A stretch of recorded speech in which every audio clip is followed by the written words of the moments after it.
வீட்டில் அப்படி தான் கஷ்டம் இருக்கும் புரியுன்றார். சூழ்நிலை அவருக்கு புரியல. சரி, அதுக்கப்புறம் ஒரு 2 நாள் வச்சு ஒரு சைக்கிள் கடையில் வேலைக்கு போய் கேட்குறேன். அதே இதில் சைக்கிள் கடை, அதுவும் தகவல் வந்துடுது. அப்பயும் கூப்பிட்டு விசாரிக்கிறாரு, என்ன பண்ணு. ஆமாம், அங்கே கேட்டேன், ரொம்ப கஷ்டமாகுது. இல்லைப்பா, அதனால் ரொம்ப வேலை வாங்குவாங்க, ரொம்ப இதுவாகிடும் உனக்கு, அதனால் ரொம்ப கஷ்டமாக இருக்கும், அங்கேனா போகக்கூடாது, நீ படி பண்ணுறேன். சரி போ. இன்னும் 2 நாள் கழிச்சு ஒரு டைலர் கடையில் போய் வேலை கேட்குறேன்.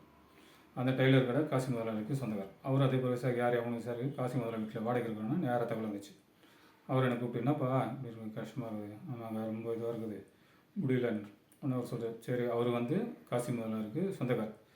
சரி, போய் அவர் கூப்பிட்டு பேசி, இது மாதிரி பையன் சாயந்தரத்தில் வருவான், ஒரு 5 மணிக்கு வருவான், ஒரு 7 மணி மட்டும் கடையில் வச்சுருந்துட்டு எதோ முடிஞ்சதை கொடுன்னு சொல்லிட்டு அனுப்பிச்சிட்டார். அவர்கிட்ட சொல்லிட்டுக்கிறாரு, இது மாதிரி பையன் வருவான், சும்மா உட்கார வச்சு ஒரு 2-5 கொடுத்து அனுப்பிச்சிருவே, ரொம்ப கஷ்டப்படுறான்னு சொல்லிட்டுருக்காரு. சரி, எனக்கு சொல்லிட்டார், நாளைக்கு இருந்து வந்துருப்பான். அவள் தான் ஸ்கூலுக்கு முடிஞ்சது 3:30 மணிக்கு. நேராக ட்ரெயின் ஏறினேன், நந்தியமாக இறங்கினேன், நேராக ஒரு கடைக்கு போயிட்டேன். ஒரு 5 மணிக்கெலாம் போயிட்டேன். போய் மிலிட்ரி பேக்கை கட்டி வச்சுட்டு நேராக போய் உட்காந்துருக்குறேன். சரி, அங்கே உட்காருப்பா, பேர் கேட்டார், என்ன படிக்கிற கேட்டார். சரிப்பா உட்காருப்பான்னு உட்காரட்டு. உட்கார 5 மணிலேருந்து 6 மணி மட்டும் ஆயிடுச்சு. உட்காந்து நேரம் சும்மா அவர் பாட்டுன்னு தச்சுன்னு இருக்கிறார். தெரியல என்ன பண்ணார், இப்போ பக்கத்தில் போயிட்டு வந்துடும்பா, இருப்பா, நான் வந்தோடனே நீ வீட்டுக்கு போயிட்டு பண்ணுறேன். சரி போனார். வீடு கடை காலியாக இருந்து. சரி பார்த்தா கடை அங்கங்கே குப்பைங்க, ஃபுல்லாக துணி தையக்காரில் ஃபுல்லாக துணிங்க தச்சு அங்கங்கே சின்ன சின்ன துணிங்க பிட்டு நூல் வீடு எல்லாம் கொஞ்சம் சும்மா தானே இருக்கிறோம். வீடு உடனே சின்ன சின்ன துணிகளாக பொறுக்கி ஒரு அந்த கவருங்களை போட்டு கொஞ்சம் பெரிய துணியாக இருக்கிறது கொஞ்சம் மடிச்சு வச்சுட்டு அங்கே போட்டுக்கிற துணிங்க, மடிச்ச துணிங்க, தச்ச துணிங்க எல்லாத்தையும் அடுக்கி வச்சுக்கிறேன். ஒரு 6 ஹவரில் அடுக்கி வச்சுட்டேன். அவர் ஒரு 6 ஹவர் கழிச்சு வந்தார். வந்து பார்த்துட்டு அவரே நின்ட்டார். என்ன தம்பி, இதெல்லாம் யாருப்பா செஞ்சேன்? நான் இருப்படிக்கு தான் செஞ்சேன். அப்படியாப்பா, பரவாயில்ல, நல்லா சுத்தமாக தான் இருக்குது சொல்லிட்டு அப்புறம் கிளம்புறேன். 7 மணிக்கு 7 மணிக்கு சரி வீட்டுக்கு கிளம்பிட்டேன் நான். சரி இப்போ கிளம்புப்பான்ட்டு பாக்கெட்லேருந்து 5 ரூபா டெய்லி எடுத்து கையில் கொடுக்குறாரு. உனக்கு நான் முதல்ல காசு முதல்ல சொன்னார், சும்மா உட்கார வச்சுட்டு அன்னைக்கு ஒரு 2 ரூபா 5 ரூபா கொடுத்து அனுப்பிச்சுனாரு. நான் என்னடா இவனுக்கு டெய்லி 5 ரூபா கொடுக்கணுமா 2 ரூபா கொடுக்கணுமான்னு நினச்சேன். ஆனால் நீ செய்கிற வேலைக்கு தாராளமாக கொடுக்கலாம். சரி, நாளிலேருந்து வந்துருப்பா, வந்து ஒரு வேலையில் சும்மா அப்படியே க்ளீன் கடையை மட்டும் கொஞ்சம் சுத்தமாக பார்த்துக்கோ போதுங்க. சரிங்க, அவ்வளோதான். 5 ரூபா ஃபஸ்ட்டு வச்சுட்டு 5 ரூபா வாங்குகிறேன். சந்தோஷம் தாங்க முடியல. சரி, நேராக போனேன் கடைக்கு. போய் ஒரு ரூபாய்க்கு போனால் எல்லாமே ஐட்டம்னா 5 பைசா 10 பைசா தான். ஒரு ரூபாய்க்கு பிஸ்கெட்டு, சாக்லேட்டு, உண்டை, கடல உண்டை, என்னென்னதோ ஒரு ரூபாய்க்கு வாங்கி கவரில் வச்சுக்கின்னு நேராக வீட்டுக்கு எடுத்துகிட்டு வந்து அம்மாயிட்ட கொடுத்துட்டேன். அம்மா இந்தம்மா 4 ரூபான்னு. என்னடா கிடையாது, இந்த மாதிரி தையல்களில் வந்து வேலை கற்றுக்க போகிறோமா, அவர் வேலை கற்றுக் கொடுத்தவங்க காசு தரேன்றாரு. நல்லா ஏன்டா வேலைக்கு தான் போகிறேன்னா, இல்லைம்மா சும்மா வரும்போது போர் அடிக்குது அதனால் போகிறோமான்ட்டு 4 ரூபா அம்மா கிட்ட கொடுத்துட்டு 1 ரூபா அமாவாசை காஞ்சி வந்த பொண்ணு பார்த்து வாங்கி தின்னுது. சரி தின்னு தம்பியாச்சே, தின்னு நல்லா அப்படியே போகுது. மறுநாள் அப்படியே இருந்துட்டு அவனையும் கூட்டின்னு போய் ஸ்கூலில் சேர்க்குறேன். இப்படி இருந்த வேலைக்கு சொல்லிட்டு அவனை எடுத்துன்னு போய் 4வது வந்து அங்கே நந்தியம்மா ஸ்கூலில் சேர்க்குறேன். சேர்த்துட்டு வர காலையில் எடுத்துன்னு போய் விட்டுட்டு அவங்க பையனை கூப்பிட்டு இப்படி அவங்க சாப்பாடு மட்டும் வாங்கி கொடுத்துட்றான் கூட சொல்லிட்டு அவனை கூப்பிட்டு சொல்லிவிட்டு, அமாவாசை இது நான் போயிட்டு ஸ்கூலுக்கு போயிட்டு வரும்போது, வேலைக்கு போயிட்டு வரும்போது சாக்லேட்டு பிஸ்கட் நான் வாங்கி வருவேன், சமத்தாக ஸ்கூலுக்கு போய்ட்டு வீட்டுக்கு போயிடணும். சரி அவ்வளோதான். காலையில் கூட்டின்னு போய் அவர் விட்றது, அங்கேருந்து ட்ரெயின் ஏறுறது, யார்டில் இறங்குறது, ஸ்கூலுக்கு போகிறது, ஃபஸ்ட்டு வர்றது, அவ்வளோதான். இப்படியே ஓடி நடக்குது காலம். 9வது முடித்தேன். 9வது வந்து 10வது வந்துட்டேன். 10வதுக்கு வந்து ஓடி நடக்குது. அது ஒரு வருஷம் ஆயிடுச்சு. நான் வரேன் ஸ்கூலுக்கு போயிட்டு வரும்போது அந்த டெய்லர் கடை வேலைக்கு போவோம். அவர் ரொம்ப நல்ல மனுஷன். சனி ஞாயிறுனா வந்து எனக்கு லீவு, சரி போனால் சனி ஞாயிறு லீவுக்கு ஃபுல் டே போனால் அதை காசு வாங்கி தான் அவர். சனி ஞாயிறுனா அவருக்கு ஸ்கூல் மாதிரி. சனி ஞாயிறு லீவுனா அவங்க பசங்களுக்கு லீவு, அவ்வளோதான். அவர் லீவ் போட்டுருவார். ஏன்னா பசங்க கூட எங்கன்னா வெளியே போகிறது, வீட்டில் இருக்கிறது. ஒரு 10 நாள் ஸ்கூல் லீவ் விட்டாலும் உடனே அவங்க ஊருக்கு போய்ட்டார் பசங்களை கூட்டின்னு. லீவு நாள்லேயும் இருக்க மாட்டார், சனி ஞாயிறு இருக்க மாட்டார். எனக்கு வாரத்தில் 5 நாள் தான் அவருக்கு விட்டு வேலைக்கு, அது 5 ரூபா கொடுப்பார் டெய்லியும் போனால். சனி ஞாயிறு இருக்காது. என்னடா இப்படி, அப்போ சனி ஞாயிறு எங்கன்னா வேலைக்கு பார்க்கலாம் சொல்லிட்டு பக்கத்தில் இருக்கிற எலக்ட்ரிஷியன், பிளம்பிங் அப்படி யாருனா எல்லாருக்கிட்டே கேட்குறோம். ஒருத்தர் என்ன கூட்டின்னு போனார். சரி வாப்பா செய்யலான்ட்டு. ஏன்னா அவர் வந்து வேலையில் செய்கிறவர், ஒரு நல்ல கம்பெனியில் வேலை செய்கிறாரு. அவர் சனி ஞாயிறு தான் வேலை செய்வார், மீதி நாள்லாம் வேலை செய்ய மாட்டார். யார் இருந்தாலும் எடுத்து வச்சுன்னு சனிக்கிழமை இல்லை ஞாயிற்றுக்கிழமை வரேன் அப்படி சொல்லி வேலை செய்வார். அவர் நான் போனோடனே நான் என்ன கூட்டின்னு போனார். சரி ஒரு ஹெல்ப்பராக போனால் அவர் சொல்கிற வேலை நிறுத்தியா அவர் என்ன செய்வார், என்ன செய்கிறாரு, எப்படி செய்கிறாரு இல்லை பார்த்துக்கின்னு அவர் கேட்குறதுக்குள்ளே ஒரு ஹாஸ்டல் ஒரு அரைக்கணுமா அட்டக்கணும் ஹாஸ்டல் எடுத்து கொடுக்குறது, ஒரு டேப்பு ஓட்டணுமா டேப் எடுத்து கொடுக்குறது, ஒரு சொல்யூஷன் ஓட்டணுமா சொல்யூஷன் கற்றுக்கூடாது. அதான் சொல்லுவார், நான் கேட்டால் கூட ஒழுங்காக எடுத்து கொடுக்க மாட்டான்பா, நான் கேட்கறதுக்கு முன்னாலே எடுத்து கொடுக்குறேன், வந்து நல்லா உன்னிப்பாக கவனிக்கிறேன் நீ, சரிப்பா நீங்கள் கரெக்டாக சனி ஞாயிறு வந்துடு எல்லாத்துலேயும் நான் வேலைக்கு பார்த்துக்கலாம் சொல்லிட்டு அவர் 10 ரூபா கொடுப்பார் ஒரு நாளைக்கு. சனிக்கிழமை போனோன்னா அதில் போவோம், மதியானத்துக்குள்ளே முடிஞ்சிடும், ஒரு சாயந்தரம் ஆகும். சாயந்தரம் ஆச்சுன்னா 20 ரூபா 5 ரூபா 20 ரூபா கொடுப்பாரு, நல்லா பஜ்ஜி போட்டோன்னா வாங்கி கொடுப்பாரு. அப்படி 5 நாள் வந்து டெய்லர் கடைக்கு போவேன், மீதி 2 நாள் வந்து இவர்கிட்ட வேலைக்கு போவேன். அப்படியே ஓடி இருந்தது. 10வது முடித்தேன், 10வது எக்ஸாம் வந்தது. எக்ஸாம் முடிஞ்சு லீவில் இருக்கிறோம். எப்பயுமே அவர் வந்து இவரும் லீவுக்கு கிளம்பிட்டார் டெய்லரும், இவரும் இல்லை, அவர் சனிக்கிழமை வீட்டில் இருந்துக்கிறோம் இருப்பில். இவரும் வீட்டில் இல்லை, வருவார் போவார் கொடுப்பார், ஒன்றும் இல்லை, அப்படியே கிடக்குது.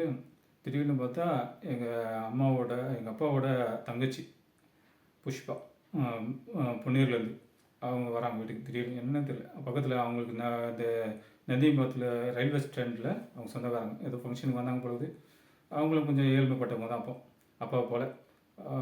எங்கள் மாமாவும் அப்படி தான், நல்லா சூதாடுவார் குடிப்பார். அவர் ஈபியில் ஒர்க் பண்ணுறாரு, இருந்தாலும் அவரும் இதே மாதிரி தான். அப்பா வந்து கொஞ்சம் கஷ்டம், அவங்களும் கொஞ்சம் கஷ்டத்தில் தான் இருந்தாங்க. அவங்க அங்கேருந்து வராங்க, வந்து அப்பாக்கிட்ட ஏதாவது காசு வாங்க வந்தாங்களா என்னன்னு தெரியல, அங்கேருந்து வந்தாங்க. வந்து அவங்க பார்த்தோன்னே, ஏன்னா யாருமே எங்கள் வீட்டுக்கு வர மாட்டாங்க, அவங்க தான் ஃபஸ்ட்டு வராங்க. வந்து விசாரிக்க வந்து பார்த்தோன்னே அப்பா இல்லைன்னு அவங்களுக்கு கொஞ்சம் மூஞ்சி மாறிச்சு. அதுக்கப்புறம் என்னை விசாரிக்கிறாங்க, நான் என்ன பண்ணுறேன்னு. 10வது படிக்கிறேன், அண்ணன் வந்து சுற்றி அவன் போகிறான் வரான் சுற்றி நடக்கிறான், இப்போ இது மாதிரி தான், ஒழுங்காக வீட்டுக்கு வர மாட்டாரு, சாப்பாடு இல்லாமல் இருக்கிற கஷ்டப்படுறோம், வேலையும் இல்லை, டெய்லர் கடைக்கு வேலைக்கு போனேன், அவரும் இப்போ லீவில் இல்லை, ஒரு எலக்ட்ரிஷியன் வேலைக்கு போயிருந்தேன், ப்ளம்பிங் எலக்ட்ரிஷியன், அவரும் சனிக்கிழமை ஞாயிற்றுக்கிழமை தான் வேலை, ஒரு 10 ரூபா 5 ரூபா கொடுப்பாரு. நாங்களும் அப்படி தான் இருக்கிறோம். அவங்க பையன் பெரிய பையன் சூரியநாராயணன், அவனை வந்து எலக்ட்ரிஷியன் வேலைக்கு போகிறான். அவன் ஏதோ போகிறதால தான் நான் எங்கள் வீடும் ஓடுது அவங்க சொல்லினாங்க. அப்போ தான் அவங்ககிட்ட கேட்குறேன், அத்தை எலக்ட்ரிஷியன் வேலை செய்வேன் நான், கொஞ்சம் இருந்தால் சொல்லுங்கள் அத்தை, நானும் அங்கே வரேன் வந்து செஞ்சுக்கிறேன். இல்லைடா அங்கேருந்து பொன்னேரிக்கு வரைக்கும் வரணும், ஆனால் கௌரி சங்கர் வேலை செய்கிற எலக்ட்ரிஷியன் வேலை வேலைக்கு இருப்பார், என் பையன் ரெகுலராக அவருக்கு தான் போய் நடக்கிறாங்க. சரி அத்தை நானும் வரேன் அத்தை அப்படின்னு சொல்லுங்கள் அத்தை. சரி வரதுனாவா, நீ இங்கேருந்து வந்துட்டேன்னா எப்படி வரல, காலையில் நேரம் ஏறி பொன்னேரி வந்துடு, பொன்னேரி தெரியுமா, தெரியும் அத்தை, பொன்னேரி ரயில்வே ஸ்டேஷன் தெரியும், பொன்னேரி ரயில்வே ஸ்டேஷன் வந்துட்டு நேராக காலேஜ் வந்துட்டு அவங்க வந்து மாமா பேர் சொன்னால் சொல்லுவாங்க, நேராக வீட்டுக்கு வந்துடு, 10 மணிக்குள்ளே வந்துடு, கௌரி அங்கே தான் இருப்பார், அவர்கிட்ட சொல்லி உனக்கு வேலைக்கு சொல்கிறேன்னு. சரி அவங்க வருவானா வரமாட்டேன் சும்மா சொல்லுன்னு நினச்சாங்கன்னு சொன்னாங்க பொழுது. நான் கரெக்டாக கிளம்பிட்டேன், காலையில் எப்போ டக்குன்னு கிளம்புனேன், நேராக பொன்னேரி இறங்கினேன். அங்கேருந்து காலேஜுக்கு கேட்டேன், நேராக வழி சொன்னாங்க, நேராக காலேஜ் என்ன போனேன். அங்கே போய்ட்டு எங்கள் மாமா பேர் ஈபியில் வேலை செய்கிற சந்தானம்னு அது அந்த வீடு போனேன். நேராக போய்ட்டேன், ஒரு 9:10 போயிட்டேன். போகிறேன், அவனுக்கு அதிர்ச்சி ஆயிடுச்சு, ஏடா அவன் சொன்ன மாதிரி வந்துட்டான். சரி ஒன்று அந்த கௌரியை கூப்பிட்டு சொல்கிறாங்க, இந்த மாதிரி பையன் எலக்ட்ரிஷியன் வேலை செய்வானா, கொஞ்சம் கூட்டின்னு போய் வீட்டில் ரொம்ப கஷ்டமாக இருக்குது. அவர் சொல்கிறார், இல்லைக்கா 2 பேர் இருக்கிறாங்க, இல்லை கூட்டின்னு போப்பா வந்துட்டான். சரி வேண்டாம், ஒரு பதம் கூட்டின்னு போனால் ஒரு வீடு எடுத்து செய்கிறார், ஒரு 4-5 ரூம் இருக்கும். வந்தார், ஒரு எல்லாரையும் பார்த்து கூப்பிட்டு பசங்களை கட்டமாக செவத்தில் கட்டம் போட்டு ஒரு நீட்டாக பைப் வர மாதிரி பைப்பு வரைஞ்சிட்டு எல்லாத்துலேயும் ஒரு ரூமுக்கு 2 கட்டம் போட்டு இதுக்கும் இதெல்லாம் உடச்சி வைக்கணும்பா சொல்லிவிட்டு 3 பேருக்கு 3 ரூமை கொடுத்துட்டு, சரி உடச்சி வச்சுருங்க, மதியானத்துக்குள்ளே உடச்சிருங்க, எவ்வளோ உடைங்க, அதுக்கப்புறம் சாப்பிட்டுட்டு இன்றைக்கி சாயந்தரத்துக்குள்ளே இந்த ஒரு ரூமை முடிச்சோம் நல்லா சொல்லிட்டு போயிட்டேன். எனக்கா உடைக்க தெரியாது, அவர் கூட சும்மா ஆல்ட்ரேஷன் வேலைக்கு போயிருந்ததுன்னா கட்டம் போட்டுக்கிறாரு, அந்த கட்டத்தை உடைக்கணும். என்ன பண்ணுறது, நைஸாக பக்கத்தில் போய் பக்கத்து ரூமில் யாருன்னா வேலை செய்கிறான், எங்கள் சூரியனா வேலை செய்கிறான், அவனை எட்டி பார்க்குறது எப்படி உடைக்கிறாங்க. ஓகே சுற்றி எடுத்து, அப்போனா வெறும் உள்ளி சுற்றி தான், இந்த மாதிரி கட்டிங் மிஷினு கட்டுக்கிட்டுனா கிடையாது, கையில் தான் எல்லாம் உடைக்கணும். அவள் தான் பாரு, அவள் தான் இப்படி தட்டுறானா, ஒரு வாட்டி பார்க்குறது, அவ்வளோதான் வந்து தட்டு, அவ்வளோதான் தெரிஞ்சிச்சா தட்டு, அடின்னு சுற்றியும் உள்ளியும் தான் பேசுது, டமால் அடிச்சு. மதியானம் சாப்பாடு வரத்துக்குள்ளேயே ஒரு பாக்ஸ் எடுத்து ஒரு பைப்பெல்லாம் எடுத்து அங்கங்கே வந்து பார்த்தாரு. பரவாயில்ல, வேலை தெரியும் பொழுது பையனுக்கு செய்கிறான்ட்டு இருந்துட்டு அவ்வளோதான் வந்தார். சாப்பாடு மதியானம் அந்த சூரியநாராயணன் சாப்பாடு எடுத்துன்னு தான் எங்கள் அத்தை பையன், அவங்க கூட சாப்பிட்டுட்டு அவர் சரிப்பா வேலை செய்யுங்க போய்ட்டு வரேன்னு போனார். அவ்வளோதான், சாயந்தரம் வரைக்கும் அடி வச்சு அந்த செவருங்களை எங்கெங்கே மார்க் பண்ணிக்கிறாரோ அந்த மார்க் நீட்டாக உடச்சி பண்ணிட்டோம். சாயந்தரம் ஒரு 5-5:30 வந்தார். வந்து பார்த்துட்டு பரவாயில்ல வேலை இருக்குது, சரிங்க, சரிப்பா நாளைக்கு வந்துருப்பா சொல்லிட்டு 25,000 25 ரூபா அதான் ஃபஸ்ட்டு பெரிய அமௌண்ட்டு. அவர் 25 ரூபா கையில் கொடுத்தாரு. சந்தோஷம் தாங்க முடியல. 5 ரூபா 10 ரூபா இருந்து 25 ரூபா வாங்கினோடனே கையில் அந்த சுற்றி அடித்த வலியும் கிளி எல்லாம் பறந்து போயிடுச்சு. அவ்வளோதான். அவர் சொல்கிறார், சரி நாளைக்கு இதே பேர் வந்துருப்பா, இந்த வீட்டு முடிச்சுட்டு இன்னும் 2 வீடு இருக்குது, அதை முடிச்சிடலாம், இந்த மாதத்துக்குள்ளே முடிச்சிடலான்னு. சரி சந்தோஷம். அவ்வளோதான். வாங்கினேன் 25 ரூபா வாங்கினேன். நேராக ஏறி வந்தேன். அதே மாதிரி நடந்து வந்தேன். பொன்னேரி வந்து ரயில்வே ஸ்டேஷன் ஏறினேன். நான் டிஎம்ஆக்கு இறங்கினேன். இன்றைக்கி 5 ரூபாய்க்கு நிறைய திங்ஸு, சாப்பாடு, பிஸ்கெட்டு சாக்லேட் எல்லாத்தையும் வாங்கிக்கின்னு நேராக போகிறேன். வீட்டுக்கு போகிறதுக்கு 7 ஆயிடுச்சு. 5:30 மணிக்கு அங்கே 5:30 6 ஆயிடுச்சு. அங்கேருந்து ட்ரெயின் பிடிச்சி வந்து 7 மணி 7 7 இருக்கும். நேராக போனேன் எங்கள் அம்மாக்கிட்ட. போயிட்டு 20 ரூபா கையில் கொடுத்துட்டு பிஸ்கெட்டு அந்த கவரை கொடுத்தோன்னே பூந்து விளாட்றோம், சாப்பிட்றோம். என்னடா நாங்கள் இந்த மாதிரிமா அங்கே அத்தை கூட்டிட்டு போய் அந்த இதில் அவர்கிட்ட வேலைக்கு சொன்னாங்க. நல்ல மனுஷனுக்குறாரு, நல்லா வேலை கற்றுக் கொடுக்குறாரு. கற்றுக் கொடுத்துட்டு 25 ரூபா கொடுத்தாருமா. 5 ரூபா வாங்கி சாப்பிட்டேன். 5 ரூபாய்க்கு பிஸ்கெட் வாங்கிட்டேன். 20 ரூபா. அவ்வளோதான். ஒன்றும் பண்ண முடியல. எங்கம்மா ஏன்டா இப்படின்னா போகிறேன். இல்லைம்மா என்னம்மா படிக்கிறோம், அப்படியே போகிறோம், போய் பார்த்துக்கலாம்னு சொல்லிட்டு அவ்வளோதான் அவர்கிட்ட போகிறேன். அவர்கிட்ட ஒரு வீடு முடிஞ்சுது. 2வது வீட்டுக்கு கூப்பிட்டாரு. 2வது வீடு முடிஞ்சது. 3வது வீடும் பண்ணிட்டோம். ஒரு 10-15 நாள், ஒரு மாதத்தில் லீவில் முடிஞ்சிச்சு. முடிஞ்சோடனே அப்புறம் சரிப்பா ஏதாவது வேலை வந்தால் உங்கள் அத்தைக்கிட்ட சொல்லி அனுப்புகிறேன். அப்போனா ஃபோன்னா கிடையாது. அத்தைக்கிட்ட சொல்லி அனுப்புகிறேன்பா, அப்புறம் சொல்கிற மாதிரி. சரிங்க நான் வந்துட்டேன். அதோட அவ்வளோதான் வந்துட்டோம். அதுக்கப்புறம் எங்கள் அத்தை கூப்பிடும் இல்லை. நானும் ஒரு 3 வீட்டு வேலையோடு அந்த எலக்ட்ரிஷனோட வந்து அப்படியே இருக்கிறேன். இப்படியே இருந்து நடக்கிறோம். திடீர்னு எங்கள் அக்கா, பெரிய அக்கா விஜயலட்சுமி, நேராக குழந்தை பிறந்து ஒரு 3 மாதம் குழந்தை இருக்கும். நேராக வீட்டுக்கு நந்திமாவத்துக்கு தேடினே வந்துச்சு. எங்கள் வீட்டுக்குள்ளேயே வந்துச்சு. எங்கள் அப்பா பார்த்த உடனே நேராக ரூமில் போய் பூட்டு போட்டுக்கினார்.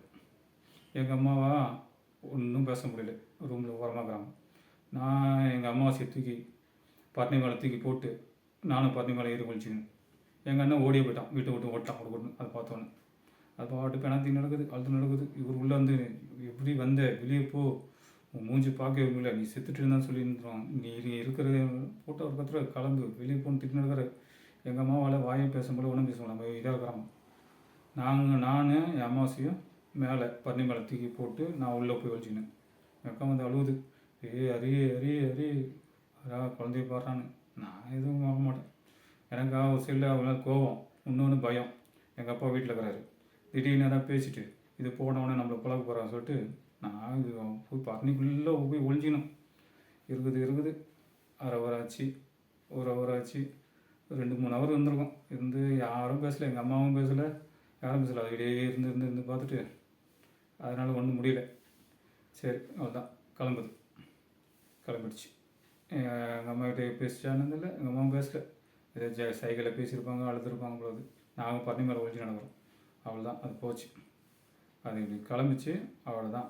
ஒரு 1/4 ஹவரில் இவர் ரூமை திறந்து வந்துட்டு, எனக்கு அசிங்கமாகிடுச்சு, கவரி மாண்டல அவர், எனக்கு அசிங்கமாகிடுச்சு, இனிமேல் நான் வரமாட்டேன், நான் இருக்க மாட்டேங்க சொல்லிட்டு அவ்வளோதான் கிளம்பிட்டார். எங்கள் அம்மா அழுகுறாங்க. நானா எங்கள் அம்மாக்கிட்ட, அதுக்குள்ளே எங்கள் அண்ணனும் வந்துட்டான், அங்கே இது போன வந்துட்டான். என்ன சொன்னேன், அவர் இருந்தால் 2 வேளை சோறு, இல்லைன்னா 1 வேளை சோறு, இன்னும் கொஞ்சம் கஷ்டப்பட்டுனா நாங்கள் 3 வேளை சோறு நாங்களே சம்பாரித்து கொடுப்போம், விடுமாட்டோம். ஏன்னா அவ்வளோ விருத்து போயிட்டோம். 14 வயசுலேயே அவரை விருத்து போயிட்டோம். அப்படி இருக்கும்போது எனக்கு அப்போ 10வது முடித்தேன். 10வது முடிச்சுட்டு எனக்கு 14 வயசு, எங்கள் அண்ணனுக்கு 16 வயசு, அமாவாசைக்கு 9 வயசு. இப்படி இருக்கும்போது இவர் சூழ்நிலை எப்படி இருக்குது. இவர் கிளம்பிட்டார். இவர் பொறுப்படுத்தலை. ஆமாம், இருந்த ஒரு 1000 ரூபா பென்ஷனுக்கு ஜீவனாவசமே கொடுக்க வைக்கல. அது 1000 ரூபா கொடுத்தாருன்னா அதில் 300 ரூபாய்க்கு இவர் தின்றுவார் வைக்கணையா. அவர் இருந்தாலும் ஒன்று தான், இல்லாத ஒன்று தான். இருந்தால் 2 வேளை சோறு, இல்லைன்னா 1 வேளை சோறு நாங்கள் சம்பாதிக்கிற காசு. இன்னும் கொஞ்சம் கஷ்டப்பட்டால் 3 வேளை சோறு கூட நம்ம சம்பாதிச்சு சாப்பிட்டுக்கலாமா. அவர் இருக்கிறது இல்லாமல் ஒன்று தான். ஏன்னா இருந்தாலே ஒரு இன்னும் டென்ஷன் போட்டு எங்கள் அம்மா அடிக்கிறது, திட்டுறது, எங்களை கத்துறது, ஒரு பாசமாக இருக்காது. வீட்டில் அவர் இருக்கும்போதெல்லாம் பயந்து இருக்கும். ஒரே வெறுப்பாக இருக்கும். அவர் இல்லைனாலே நாங்கள் எங்கள் 4 பேருக்குள்ளே சந்தோஷமாக இருக்கும். எதையாவது பேசி நேசிச்சு. அவர் இருந்தால் யாரும் ஒரு வார்த்தை கூட பேச முடியாது. அவங்கவுங்க அப்படியே பேய் பிச்சை மாதிரி ஓரமாக கிடக்கணும். அவர் சொல்கிறது தான், அவர் கேட்குறது தான், அவர் பேசுகிறது தான், அப்படி இருக்கும். அந்த நிலைமையில் இருக்கும். இதோட இந்த 2வது சாட்சி முடிக்கிறேன். தேவன் வந்து எப்படி மீதி இருக்கிற சாட்சி எப்படி நடத்துகிறாரோ அதை சொல்ல பிரயாசப்படுறேன். தேவன் உங்களை ஆசீர்வதிப்பார். எனக்கும் ஆசீர்வாதம் தந்து மன அமைதியை தருவார். ஆமென்.